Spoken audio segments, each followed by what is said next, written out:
Merci beaucoup Mariama maa ngi lay remercier président maa ngi lay remercier également ci dalal bi ñu dalal fii soxla woon naa xam ci li nga xam ni moom ngeen woote mu di jub jubal jubanti depuis bi ngeen toogee ba tey ñi ngi dégg ni da ngeen di def ay audit yéen a ngi def également lépp loo xamante ni ay dépenses la yoo xam ni état bi da koy def da ngeen koy wàññi mooy lu ñuy woowee réduction du train de vie de l'état bëggoon naa xam réellement depuis ngeen toog ak léegi lan ngeen économiser en termes de chiffres à l'appui pour ñu xam ci xayma koppar bi fan la toll bu weesoo loolu également je pense que mënuñu wax mbirum gouvernance financière et économique sans pour autant parler du franc CFA. franc CFA bi bokk na ci li ngeen doon wax que ni dafay gën a nërmel réew mi ndax du suñu koppar boo xamante ni ñun ñoo ko moomal suñu bopp. est-ce que jamono ji am na benn programme boo xamante ni yéen a ngi ci muy daw ñu mën a xam réellement fan la toll pour la sortie le retrait du Sénégal ci loolu nga xam ni moo jëm ci mbirum franc CFA. jërëjëf ci question bi laay mujjee après dem ci bële laay njëkkee dem ci bële franc CFA li tax ñu ne du monnaie bu gën ci ñun pour suqali ñu parce que réew yëpp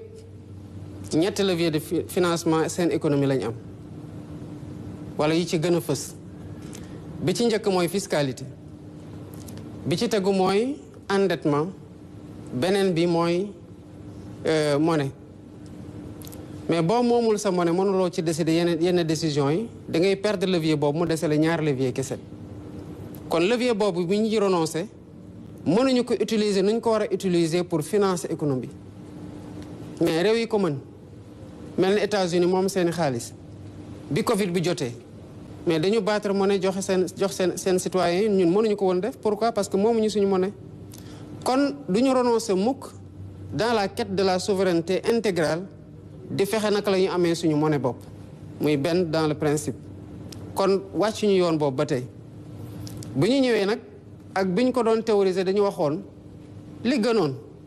mooy tel que suñu monnaie structurée woon dans la zone UEMOA ñu dem ci liggéey gi nga xamante ne CEDEAO mu ngi ko doon liggéey pour dem ci benn monnaie commune ECO bu ñu ko amoon tamit ci cadre boobu lu ñuy rëcc dinañ ko mën a def waaye am na réew yu ko am ci biir Afrique parce que moom am nañu seen monnaie bopp. processus CEDEAO pour la gestation de la monnaie commune yéex na ñu noonu bu ñu ko mënul am foofu naka lañ koy amee ci biir UEMOA ci diggante bi am na ay réformes yoo xamante ne daanaka levier yi ñu échappé woon yépp ci administration monnaie CFA bi am na lu ñu ci récupéré waaye am na lu des ba léegi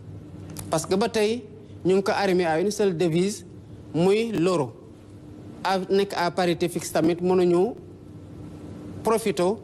ci fluctuation yi ak yeneen monnaie yi pour mën a jouer sur le levier monétaire kon boobu mu ngi ñuy rëcc ba tey mais au niveau de la BCEAO fekk nañu fi benn étude boo xamante ne étude bu avancée la ci monnaie loo xamante ne daanaka bu dul woon ni UEMOA doon yeexal ay tànkam pour xaar CEDEAO kon mën nañoo baral tànk ci dans le cadre de l'UEMOA ba récupérer une monnaie souveraine boo xam ne sax mën na am du am le même nom bi nga xamante ne moom la am tey du am même symbole du am même billet yi kon côté boobu ñu ngi ciy liggéey ba tey di waxtaan ak suñuy partenaires que mu nekk dans le cadre de l'UEMOA wala mu nekk dans le cadre de l'UEMOA avec la BCEAO ce processus suit son cours en même temps que li ñuy waxtaan ak CEDEAO tamit ñu ngi ci ba léegi kon sur le plan de la monnaie retenez que ñu ngi ba léegi ci suñu trajectoire li ñu waxoon bu ñu ko amee dans le cadre de la CEDEAO c'est tant mieux bu ñu ko amul ñu léegoo ki ci biir UEMOA bu yeexee ci dans le cadre de l'UEMOA nag ñu gën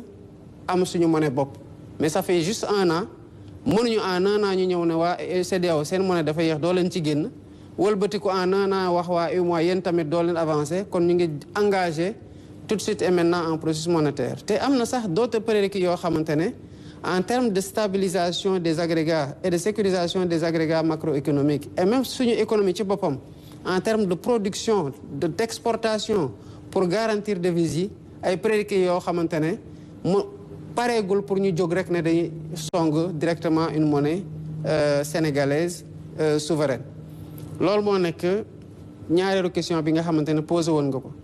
la première question fàttali ma ko. ci wàllum économie Sénégal lan la ñu mën a xayma si li mu économiser. ci li nga xamante ne économiser nañu ko. réduction xam nga sànq bi ma doon répondre sur la question des ressources de fan la ñuy jëlee ressources yi dama fàtte woon un aspect important mooy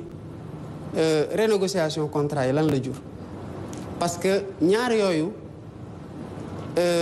mën nañ ko boole ba léegi mu ne fekk jëlale mooy naka la ñuy fexee ba économiser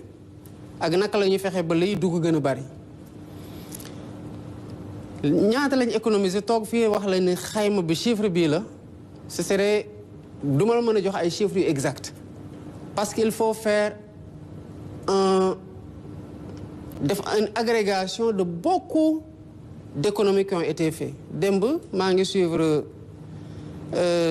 kenn suñu ndaw ñu xarañ nekkoon sa plateau ne la au sein de la CDC rek moom mën na démontrer chiffre à l'appui que économiser loo na CDC lu mat 100 milliards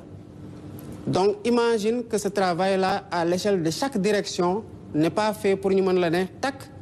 à un an voilà ce qu'on a économisé. Encore que parlant d'économie, souvent c'est une réorientation des dépenses. Je prends le cas par exemple en termes de réduction de train de la vie de l'État. Bu ñu waxtaanee ak suñu mbokk yi ne fu ñu nekkoon majoritaire Assemblée nationale ne leen dañoo bëgg dindi 16 ak HCCT ñu lànk fekk y avait un budget qui était alloué au fonctionnement de ces institutions-là et à l'investissement au sein de ces institutions mais dañoo dem laaj sénégalais ñu jox ñu levier yi ñu dem dissoudre 16 dissoudre assemblée dissoudre conseil économique social environnemental ak au conseil des collectivités territoriales loolu rek économie la mais du xaalis boo xamante ne da nga koy récupérer denc ko mu mel ne da nga koy économiser non automatiquement dañu ne puisque am nañu déficit ci enseignement dañuy recruter 2000 enseignants kon xaalis boobu ñu jële woon fële dugal nañ ko automatiquement feneen mën nañoo joxe yeneen exemple ñi nekkoon dans le cadre du programme spécial de désenclavement mais bu ñu ñëwee fekk ñu waxtaanee ko ba pare mais dañu leen ne lii ngeen waxtaanee nii am na ci loo xamante ne c'est pas acceptable ñu waxtaanaat ak ñoom rek amaat une économie foofu de 24 milliards mais newuñu leen ne fi ñu leen waroon fayee 74 milliards dañu leen di fay 50 milliards par exemple dañu leen wax ne dañu leen fay toujours 74 milliards mais 24 milliards supplémentaires yi yeneen tali la mën a def parce que tali yu du jeex ñi ko soxla bëri nañ ainsi de suite dans le cadre du programme des constructions scolaires bu ñu fi fekkoon bu ñu waxtaanee mais dans un premier temps demoon nañ ba wàññi ci lu mat 30 milliards yoo xamante ne contractant bi nangu woon na ko bàyyi ñu ne kon na ko tabaxee ay yeneen salle de classe lu mat 2000 salles de classe kon réorientation la woon mais c'est des économies d'échelle yoo xam dañ koy def pour réorienter ko fi nga xamante ne xëy na dès le départ foofu la waroon dem parce que bu dee yow 30 milliards mënoon nga ko récupérer ci benn contractant nga bàyyi ko fu mu la waroon tabaxlee 6000 classes mu tabaxal la 4000 classes mais boo ñëwee waxtaanaat ba récupérer waat loolu bu bëgg ko dugalaat ci 2000 classes yi mais loolu économie du ko romb mën naa la ci limal yu bare y compris concessions yi ngeen gis ñuy dénoncer parce que dénoncer ko c'était renoncer à tout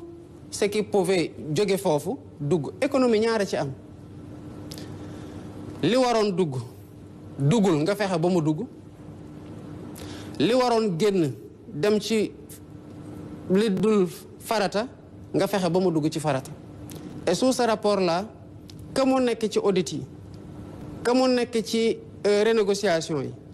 que mu nekk ci yeneen économie yi nga xamante def nañu ko dinañu def la communication transparente sénégalais yi gis ne li ñu leen waxoon fii laa toogoon 31 après les 100 jours nee leen maa leen ko wax fii renégociation dina am mais renégociation ngi am te mu ngi joxe ay résultats yoo xamante ne alhamdulilah rabil alamin te day wéy te sénégalais bu ñu ko gisee dañ xam ne réew mi tax ci yenn mbir yi taxawaayu patriotisme rek la soxla maanaam wane ne bëgg nga réew mi